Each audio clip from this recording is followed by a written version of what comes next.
coming from Exodus chapter 34, verse 6 and 7. We learned about God's mercy, being good, that goodness, and also that pity, that pitying effect. And so we learned that you come with your weakness. God knows your weakness. So it's not an excuse that you say, okay, I'm weak in this, so I cannot serve God. Come as you are. That's what I learned. Come as you are. Acknowledge God that He is the one who helps you. That is what I learned. That is a recap. That is the first recap. Then we shall look at the mercy seat. The mercy seat. Then the second one, we shall look at the amazing mercy of God towards Israel. But we can also transfer that. We can also relate to that. The amazing mercy of God towards us. Then the manifestation of the mercy of God. Broriga said that the mercy of God is dimensionless. You cannot exalt that. You cannot enumerate that 1, 2, 3. You cannot do that. It's difficult unless it is God Himself who is doing that. Amen. Then we shall look at the believers as agents of mercy. Elder Shula said that we are carriers of mercy. And I said, I think when I get there, I'll just make a prayer and go back because the entire sermon has been exhausted. And finally, we shall conclude. So we come on our slide. Second slide, please. Move to the next slide. Thank you so much. Yes. This one talked about it. Move to the next, please. Thank you so much. Yes. The mercy of God. Right? More on mercy of God. So we start with the mercy seat. Mercy seat. So I was looking at this mercy, and I said, God doesn't do things haphazardly. He is organized. And He took me to Exodus chapter 25, where it is written, or we can have that verse, or we can just read from there, because that's the verse. He said that, and thou shalt make a mercy seat of pure gold, 2 cubits and a half shall be the length thereof, and a cubit and a half the breadth thereof. And verse 22 says that, and there I will meet with thee, and I will commune with thee from above the mercy seat, from between the 2 cherubims which are upon the ark of the testimony of all things which I will give thee a commandment unto the children of Israel. So we are looking at the mercy, but we have to understand that God has structures for you. God has structures for Israel. And we shall learn that He is also that structure for us. Amen. So that's why it was put within me that I should just mention that there is a system. So do not doubt. Do not just there thinking on yourself that, okay, can I be held by God in this circumstance? But we have a structure. God has a structure. In the time of Israel, God communed with Israel through Moses. When you're talking of talking, right? So when talking is part of communication, isn't it? So when you communicate, that's where you get to know that, okay, these people feel this way. You get to know that this way, these people think this way. So that's why God had to commune through the mercy seat. So there is a mercy seat. There was a mercy seat. That time, a physical mercy seat. Amen. And that is the next slide. There's that is the structure. That is the 2.5 cubits by 1.5 cubits, and the mercy seat was the lid what was upon above the ark, which is there. So you can read from there. So you see that through the mercy seat, the priest, the high priest, would come to God with an animal, a bull or a goat. So they will sprinkle blood so that once a year, so that God will forgive the sins of man. Amen. So that was the mercy seat. Then we move on now. Why are we talking about the mercy seat?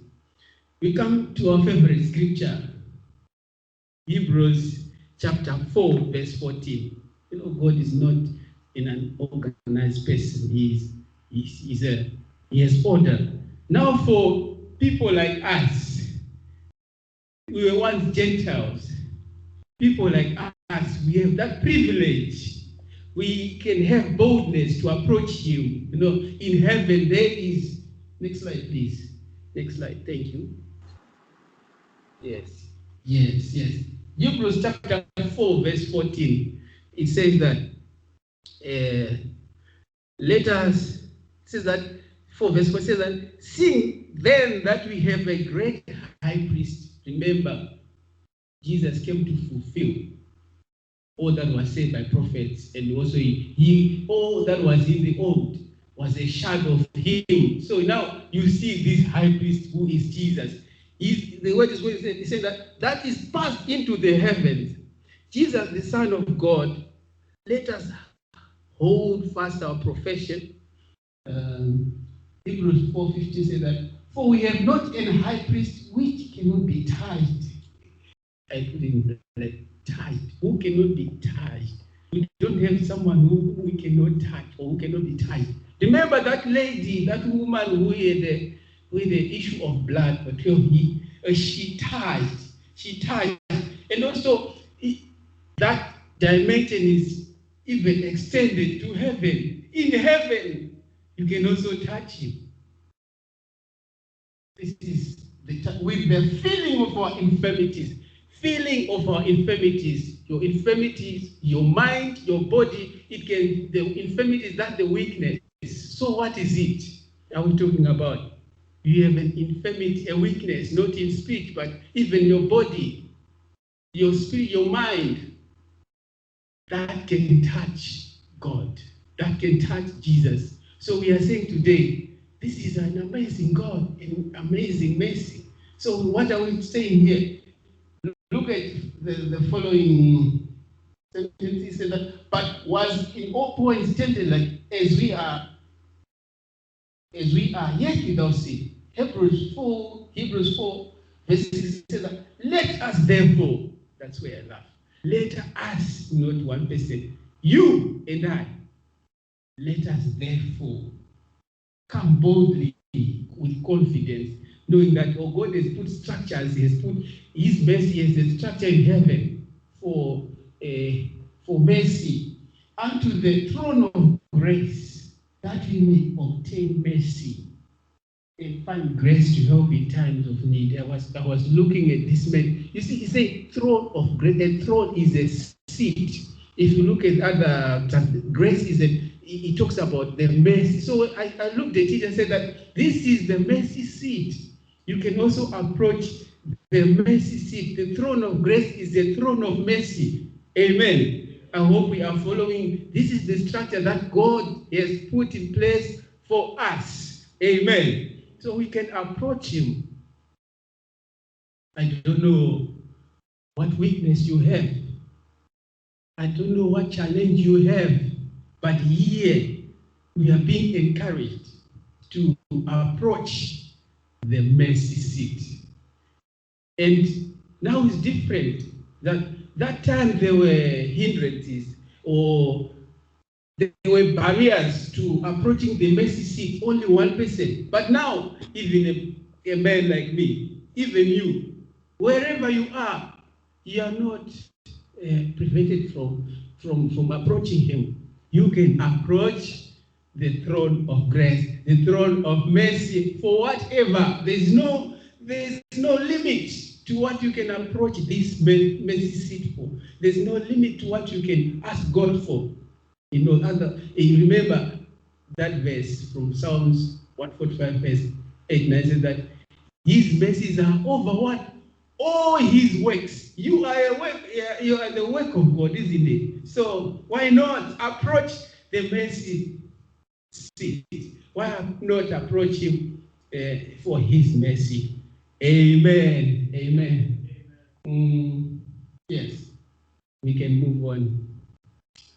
Then we come to the amazing mercy of God towards Israel. Amazing mercy. I said I selected, or I chose mercy, amazing. That's what I come to my mind. That's what ministered to me. That's right, amazing. You, if you are given this opportunity, maybe you write something else. It's immeasurable. I don't know how to define, but I try. Mankind try to define the things of God, but who knows God? No one can understand God, perfectly understand God. We are attempting, that's why we are being conformed to the image of the Son. Amen. So this is what came to me. Then next slide. Yes, that is the background of this story. The amazing mercy of God. There should be a background. If you read from Hosea chapter 1, you see that the word came to Hosea, in the time of, I don't want to talk about the time of the kings of Judah, because the issue is on Israel, time of Jeroboam, the son of Joash. And we see that Joash had walked in the ways of Nebat, of Jeroboam the first, those wicked ways. And we know that if you read from the book of Kings, you see that this man called Jeroboam the first, right?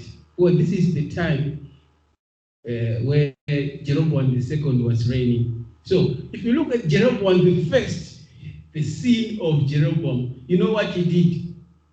You read it, right? He saw that, okay, people may end up going to Judah, and Rehoboam will be great. So what he did, he created, or he carved two golden calves, two golden images, and said, oh, if I persuade people to worship this, then they won't go there, then they will have all the fame.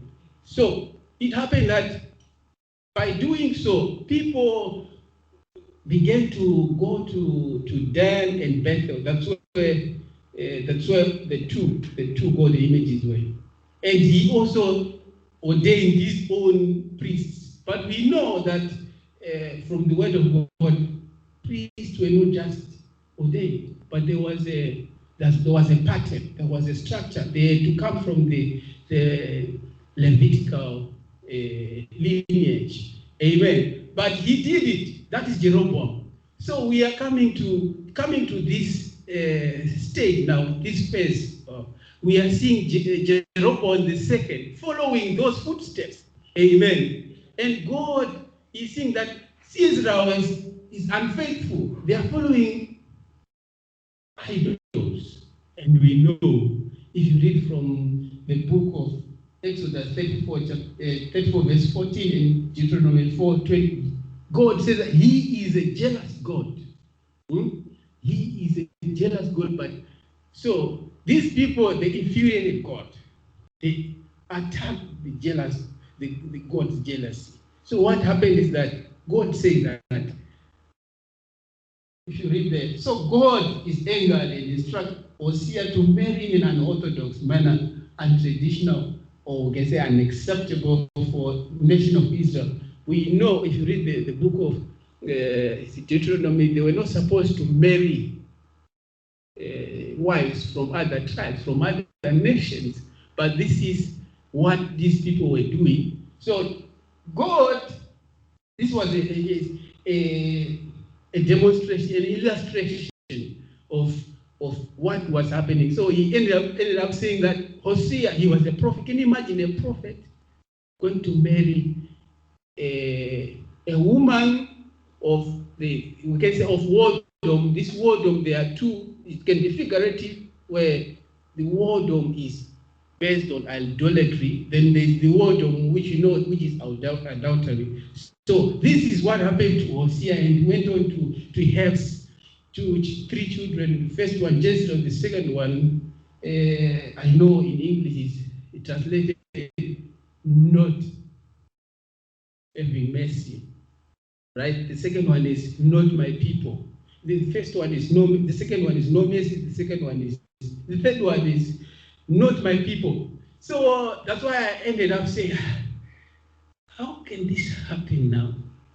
The people of God, the prophet being instructed to do this, then God saying that this child should be no mercy. I shall not have mercy on these people. And they shall not be my people. So that's why we come to an understanding that, hey, men they are full of laws, or we can say this frailty of men. We make mistakes, a lot of mistakes, but God is merciful. We look at Israel, if we are talking about deliverance, if we are talking about being provided for, this Israel was supposed to be the leader. They were supposed to be the leaders in it. But look at them. They started following other ways, following idolatry. Amen. So this is just a background on what had happened. God saying, no mercy on you. No mercy on you. When God says no mercy on you, then he means it, that no mercy on you. So that one you can read from Hosea chapter 1, verse 2 and 1:6, and Hosea chapter 1, verse 9. Then, so why did I write the amazing mercy of God? Why is it amazing mercy of God? Please come to our scripture. Next slide. Yes, that's where you see the amazing. God had said no mercy on these people. He said, you are not my people. Why is it that he's now saying this? Let us read again. He said, and I will betroth thee unto me forever. Yea, I will betroth thee unto me in righteousness, in judgment, in loving kindness, and in mercies. I will even betroth thee unto me in faithfulness, and thou shalt know the Lord. And it shall come to pass in that day I will hear, say the Lord. I will hear the heaven, they shall hear the earth. And the earth shall hear corn and the wine and the oil, and they shall hear Israel. And I will sow her unto me in the earth, and I will have mercy upon her that had not obtained mercy. And I will say to them which were not my people, thou art my people. And they shall say, thou art my God. Amen. You see, God has said, you people, you are no longer my people. We are seeing here God saying now, relating from his word, that you become my people. You become like a wife. I'll be your husband. If you read the preceding verses, he said, I'll become your husband. But we see that in the first place, God has said that I'll have no mercy on you. You will not be my people. But here, God is saying that I'll have mercy on you. You be my people. Okay, come to this. Let's read from 1 Peter chapter 2, verse 9 to 10. I think we should relate with this verse now. Relate to that verse. 1 Peter chapter 2, verse 9 to 10. We see the amazing mercy of God. Maybe we think that, oh, it was Israel, but even to you and me, you are part of this. Yeah, God, that's how God operates. Like sometimes you think, you'll be sitting there. And you, oh yeah, God is doing those people. But you, amen, you are involved. Let us read.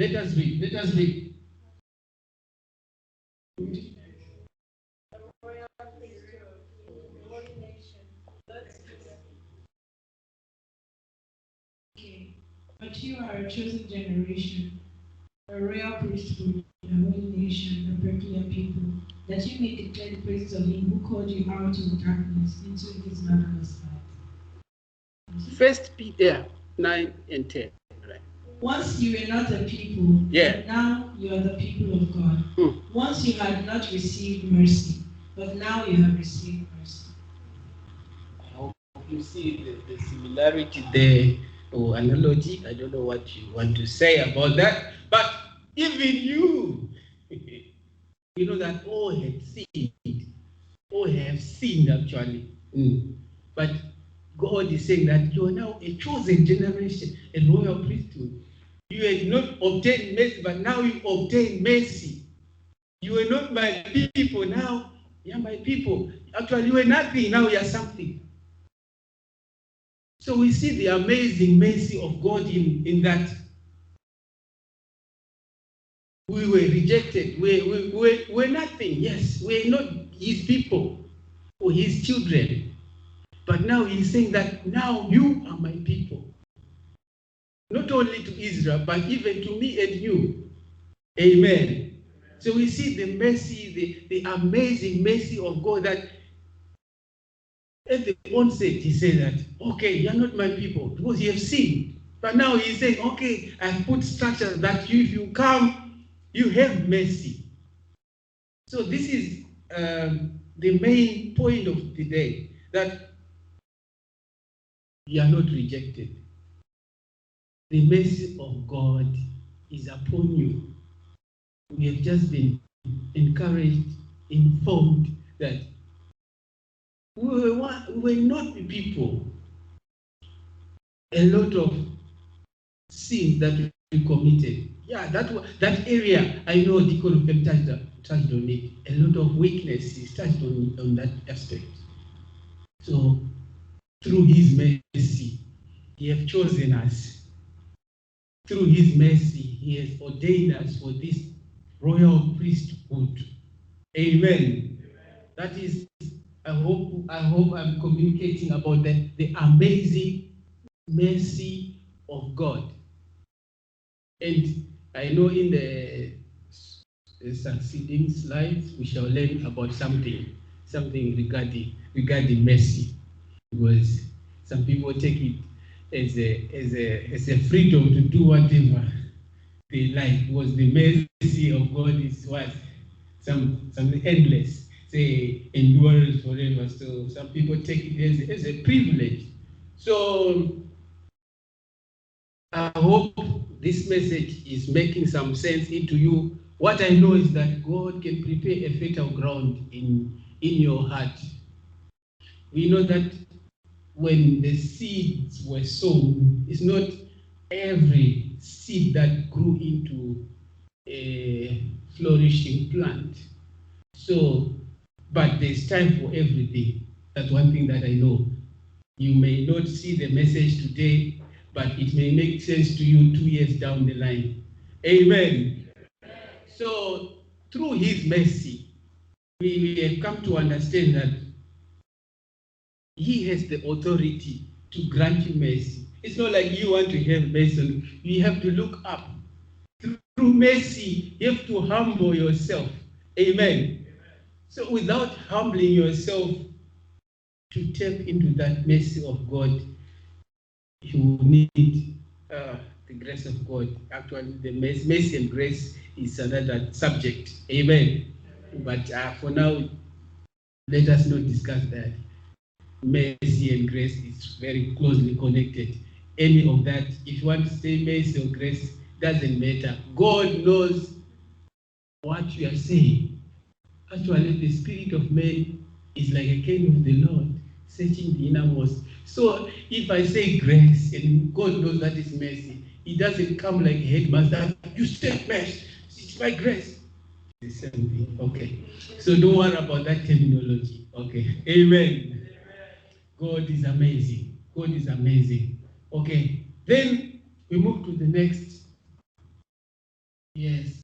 What is most important? We even see it in this story of Israel, that there are manifestations of mercy of God. Some people may want to call it dimensions, or please, they are not limited to the ones which are projected there. What you say, Brotafa prescribed that these are. No, I didn't say that. For now, we are talking about this. For now, we are talking about this. You have more. And also Bible studies are there, and you can also share with us more on the mercy of God. Amen. Amen. So the first one.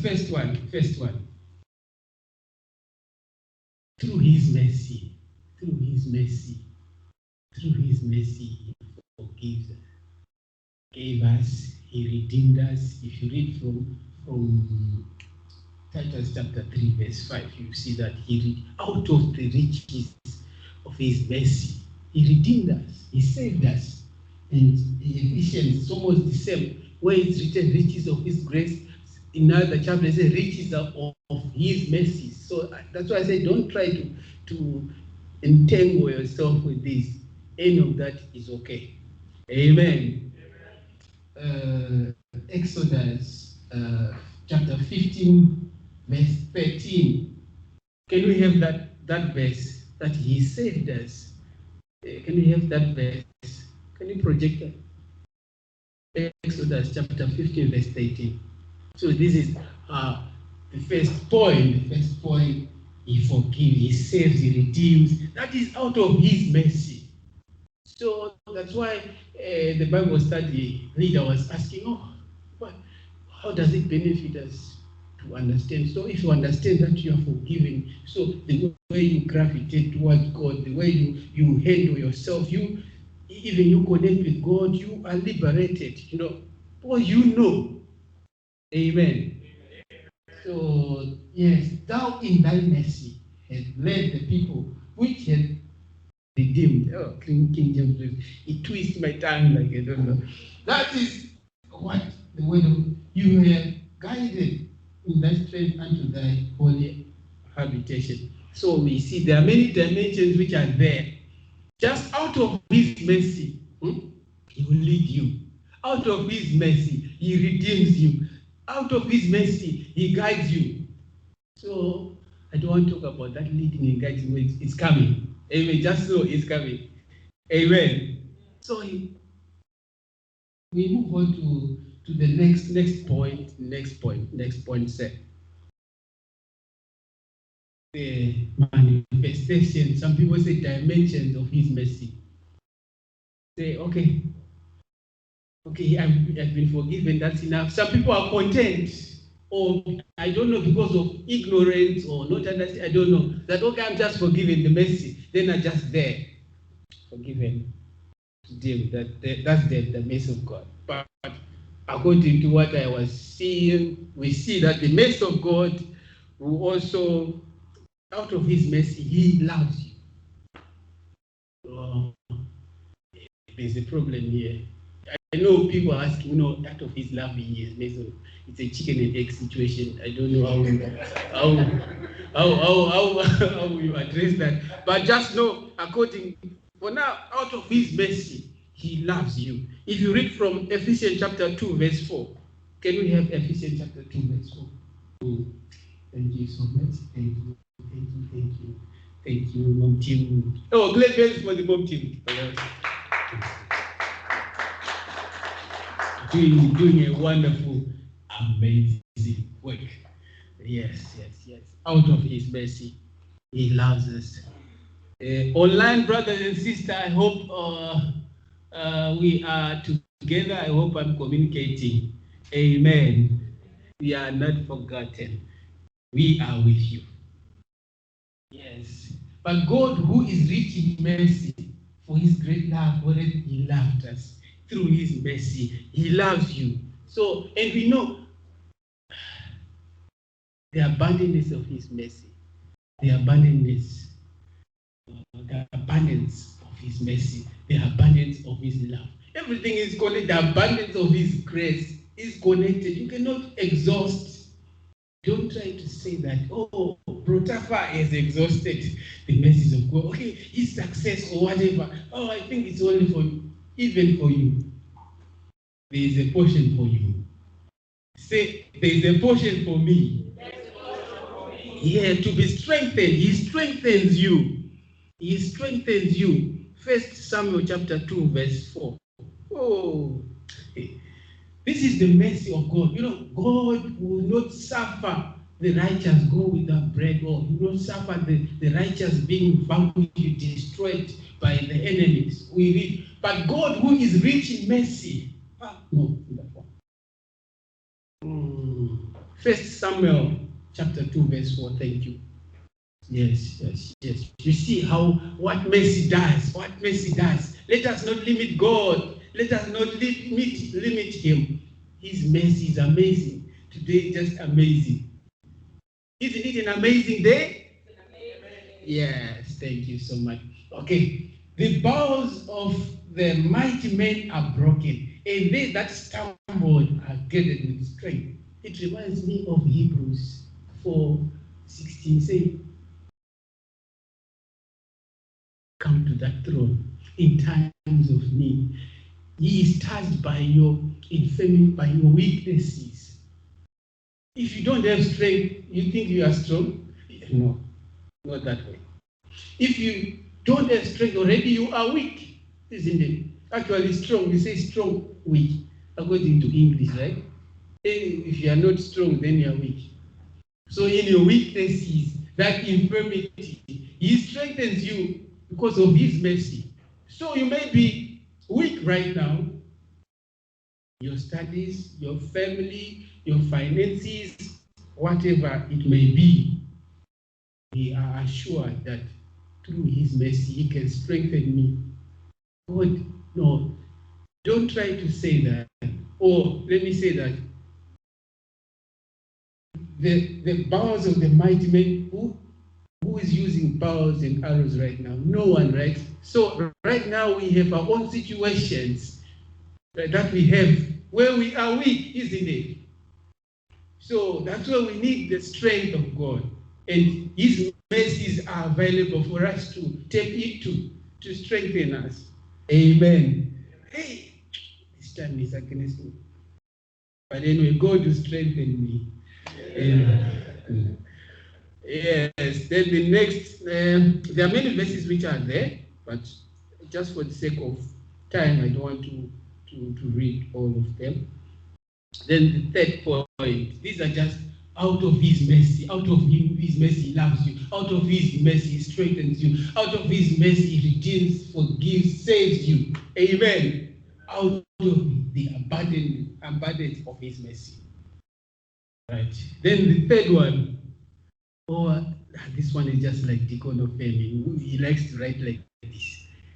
It revives, rejuvenates, and restores. Amen. If you read Matthew chapter 9, verse 29 to 30, the blind men, out of the mercy of Jesus, mercy of God, they were restored. So, if you are not blind, then you cannot say, God, I'm blind. I don't know, maybe spiritually, that one may be applicable. Yes, you can pray for sight, spiritual sight. But when it comes to physical illnesses, physical problems, you have your challenge. Out of His mercy, He can restore you. Amen. He can restore you. He can revive. Actually, the act of strengthening is reviving, rejuvenating. Amen. Philippians chapter 2, verse 27, you say Epaphroditus was ill, and God, out of His mercy, if you read that verse, out of His mercy, He restored Epaphroditus, a servant of God. So our message is that we should not limit God. Like me, I used to limit God. Like, when I read the Bible, I say, I see this revelation. Mercy is big, oh, Sister Debbie. Big, oh, right? Mercy is it's big. So that's why we have seen third point. If you read the book of Ezra, chapter 9, verse 9. The book of Ezra, chapter 9, verse 9.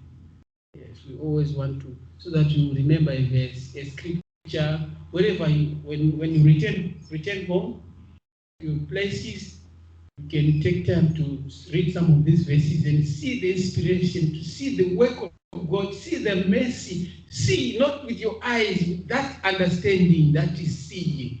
Amen. So that's my encouragement for that. Please, Ezra chapter 9, verse 9.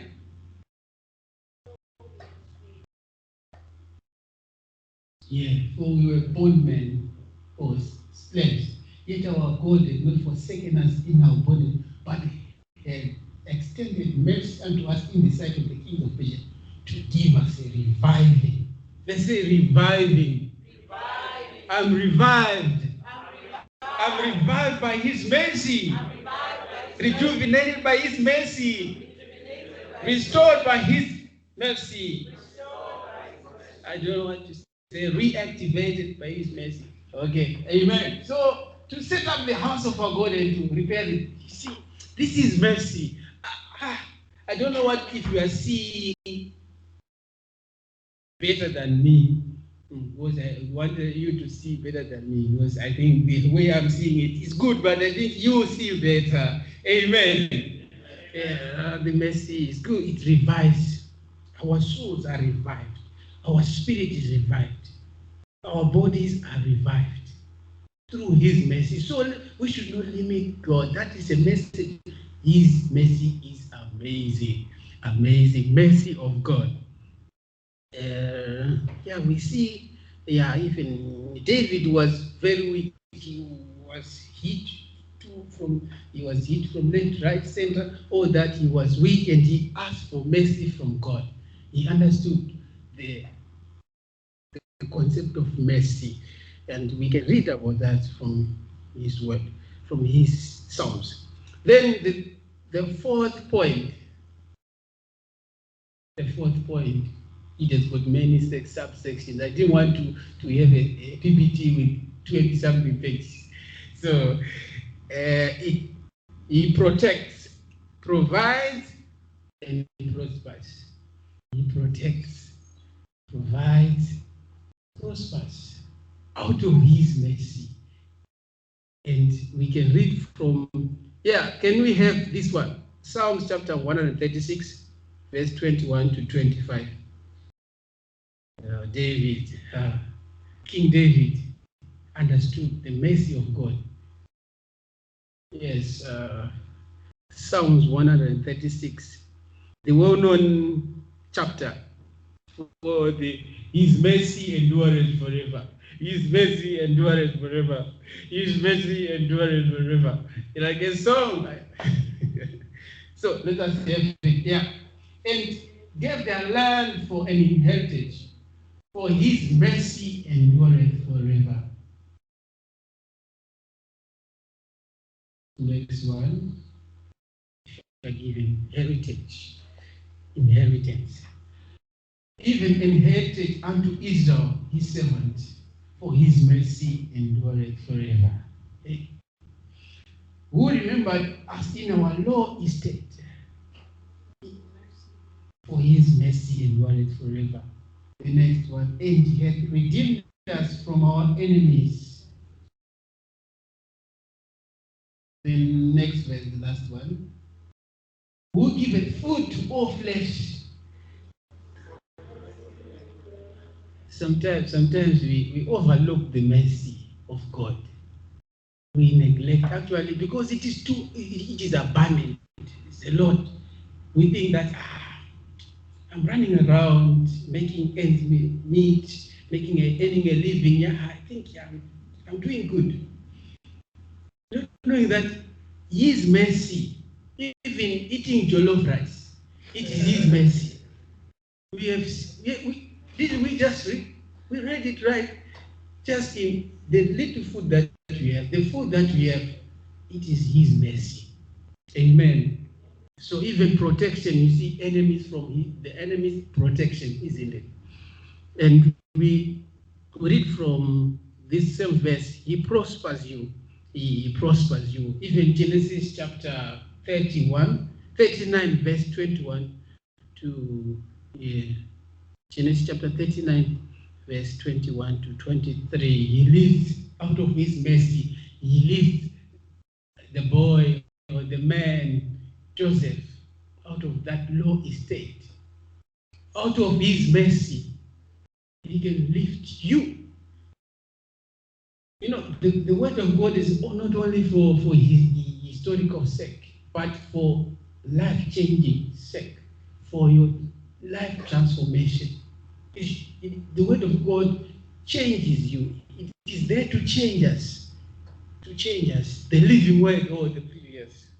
Yeah, wonderful. To change us, to transform us. So it is our hope, it is our desire. We have faith that God can also lift us up. Doesn't mean that you have to be lifted to become the governor or what. You have your lifting, your portion of lifting that is commensurate with you, which corresponds to you, not to me. Amen. That portion, claim it. God has it for you. Amen. So, you know the story of Joseph. We don't want to spend much time, but we can read the book of Isaiah chapter 49 verse 10. We say that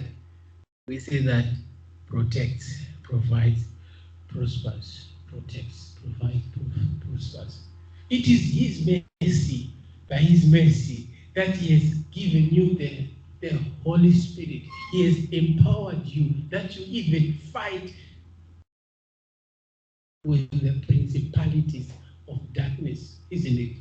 If He was not merciful, He wouldn't have empowered you, strengthened you, given you the tools, or we can say Him, the Holy Spirit, to help you pray, battle with the principalities. So that is protection, isn't it? Amen. Provision, we've read about. Okay, now Isaiah 49:10. They shall not hunger nor thirst, neither shall the heat nor sun smite them, for that hath mercy on them, shall lead them. Even by the springs of water shall He guide them. The mercy of God is amazing. Amazing grace, amazing mercy. Amen. Being led, being guided, being provided for. It is the mercy of God. And we should thank God for His mercy. Thank God for His mercy in Jesus' name. Amen. Amen. Thank God. Thank God. Thank God. Then I'm almost done with this one. The fifth point is He lambasts, He lifts and leads. Amen. He lambasting, or can say discipline, or in His mercy. Don't think that God won't discipline you. He will chastise you. He will lambast you. And sometimes we think that because His mercy, I cannot go through this. But God loves whom He disciplines. It's a demonstration of His love for them. Amen. If you read from Hebrews chapter 12, verse 6 to 14, you will get that concept. He can discipline you. Amen. Then you see also from 2 Samuel chapter 24, verse 14, the story of David. When he counted the people, he chose to suffer from God rather than to suffer from man and famine. So we see that it's through God's mercy that He can discipline you for some of the things that you do. You cannot run away from discipline. Otherwise, you will become uncontrollable. You can do whatever you want, but through His discipline. Just know that God is showing His mercy for you. Can you imagine some of us right now, where we are, because our parents disciplined us. Otherwise, I don't think we will be here. Maybe some of us will be dead by now. But because of their mercy, they were so compassionate. Oh, my son cannot do this. Let me just give him a koboko, right? Amen. Amen. Yeah, we can also read from Genesis chapter 24, verse 27. He lifts you.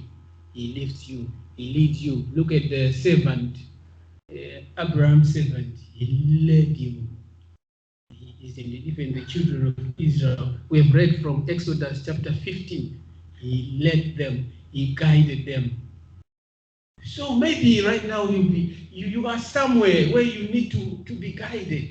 Amen. You are somewhere, you need direction. The mercy of God is there for you. God is saying that through his mercy, he can lead you, he can guide you. Amen. Then, for now, finally, liberates, delivers us from the bondage. We have read that from Ezra 9:9 and also Matthew 17, verse 18, Matthew 15, verse 28. We see people were being liberated from the bondage, from demonic spirits, from the demons. God can do that out of his mercy. Even those people understood that it is by his mercy that we can be delivered. Oh, have mercy on me. So, whatever is inflicting you through the mercy of God, you can be liberated. We can only meet this great God. You know, I come to understand that all our words, we take million dictionaries, English, French, Chinese, Shona, and I don't know, Yoruba. Is there a language called Yoruba? I don't know. I'm saying if you take all of them, you cannot exhaust defining this mess, define God. It is the Holy Spirit who will just guide you that at this time, like this, go this way. At this time, this is the season, go this way. At this time, leave this place. At this time, don't leave. This is the Holy Spirit ministers. Amen. Amen. Hey, the time is against me. Let me just rush. Let me now fly. Okay. The next slide.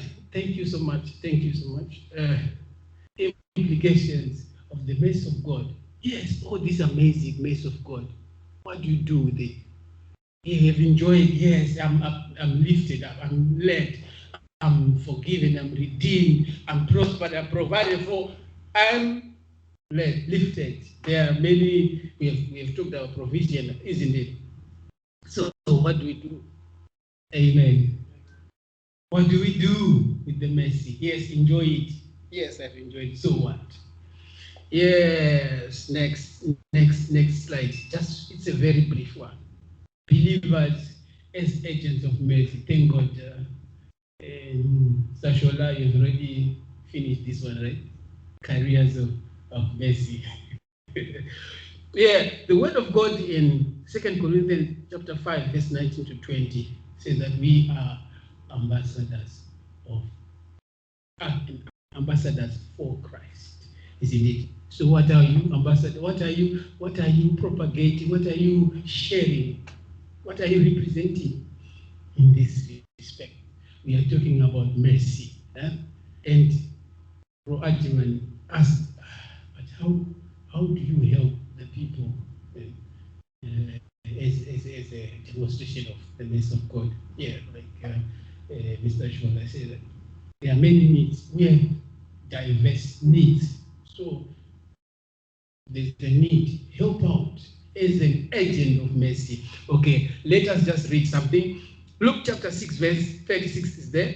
Be therefore merciful, as your Father also is merciful.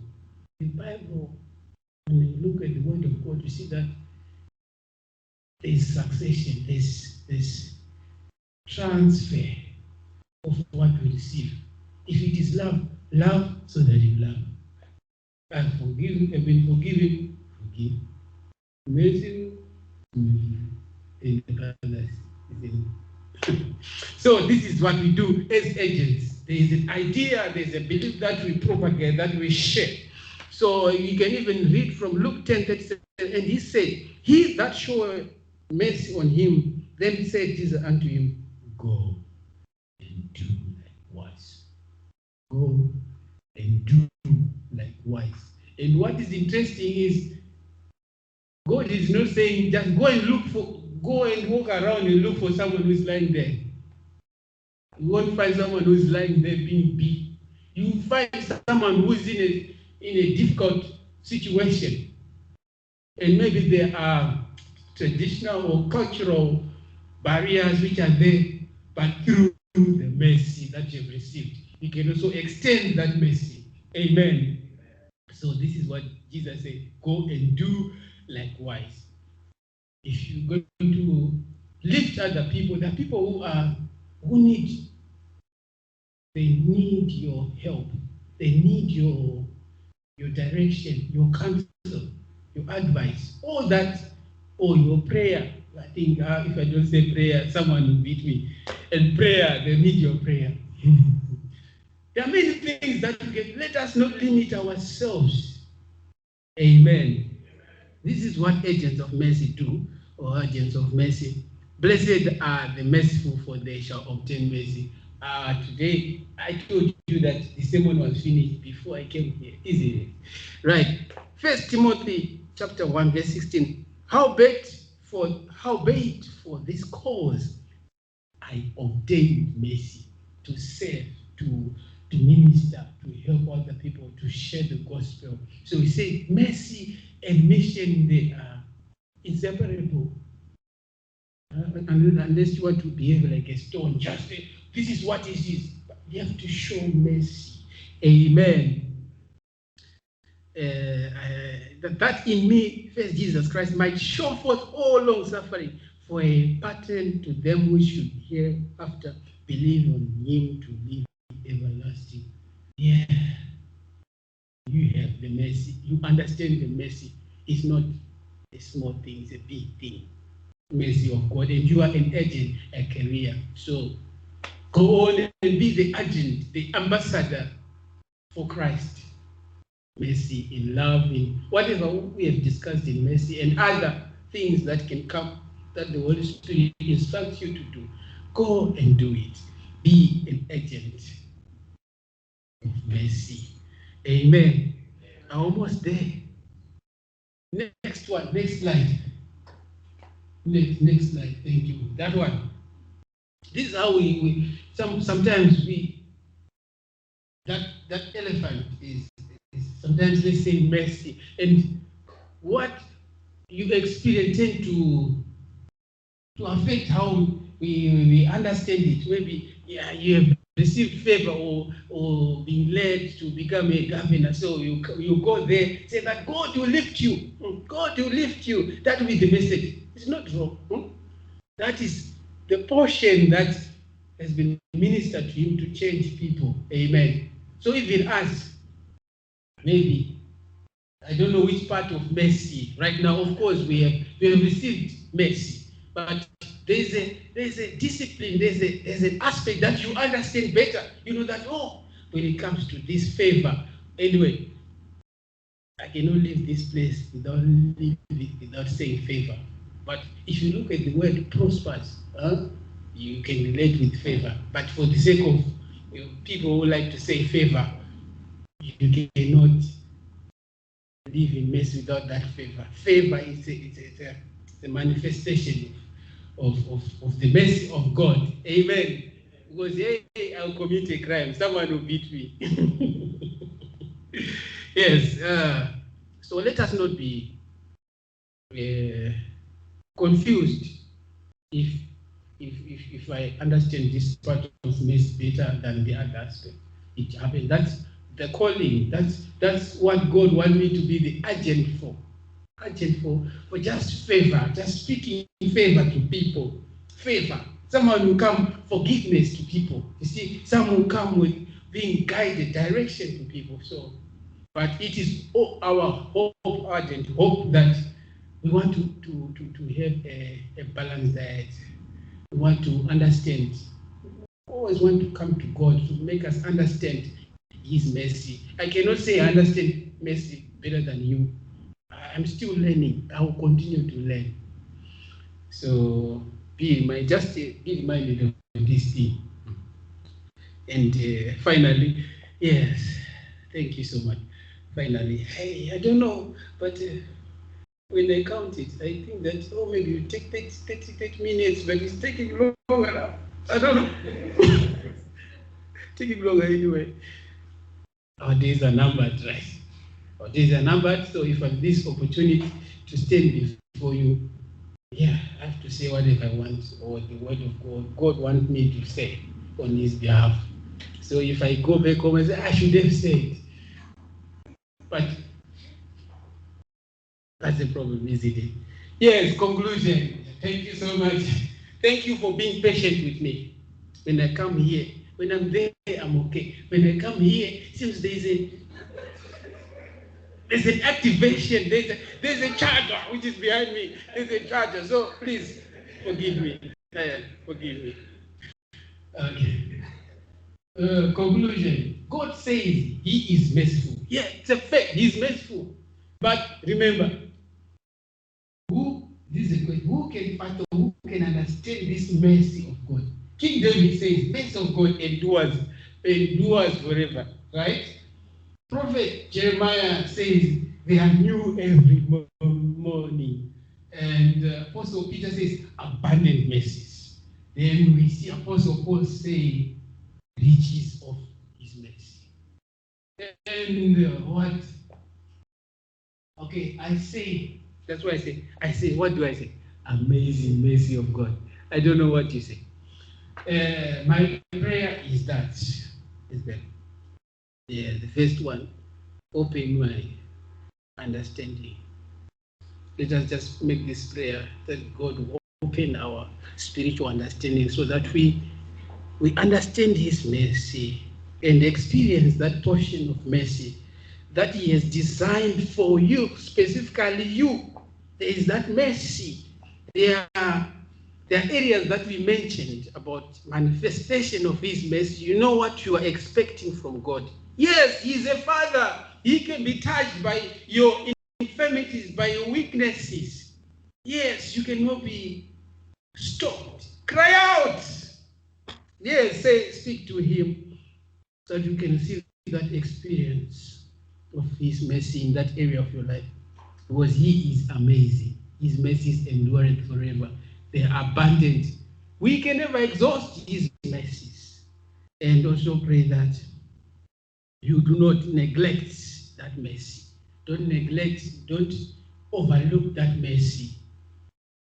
Let us pray that after we have enjoyed this mercy, we have received this mercy, we should be agents, carriers of that mercy. We go and help people. In helping people, you are bringing people to the kingdom of God. Who wins souls is wise through mercy.